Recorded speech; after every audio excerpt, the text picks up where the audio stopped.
कसे आहेत सगळे? मस्त ना? वेलकम टू करिटेल. चला आज आपण चिकन फ्राय बनवूया. चिकन फ्राय बनवण्यासाठी चिकनला अद्रक लसूण मिरचीची पेस्ट आणि मीठ हे लावून मी अगोदरच ठेवून दिलेलं आहे. त्यासाठी मी मैदा घेतलेला आहे. त्यामध्ये अद्रक लसूण मिरचीची पेस्ट, मीठ आणि थोडंसं तांदळाचं पीठ, कॉर्नफ्लॉवर हे मस्त मिक्स करून घ्यायचं. त्यामध्ये थोडासा सोडाही घातलेला आहे.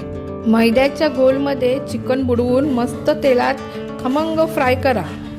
आलटून पलटून शिजवून घ्या, म्हणजे चिकन चांगलं शिजलं पाहिजे. बाहेरून क्रिस्पी आणि मधून सॉफ्ट राहिलं पाहिजे. रेडवालं चिकन फ्राय आपण हमेशाच बनवतो, पण एकदा तुम्ही हे व्हाईटवालं चिकनही ट्राय करून बघा.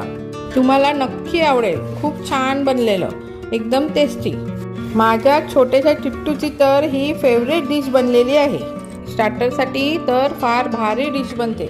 एकदा नक्की ट्राय करून बघा आणि व्हिडिओ आवडल्यास नक्की लाईक करा.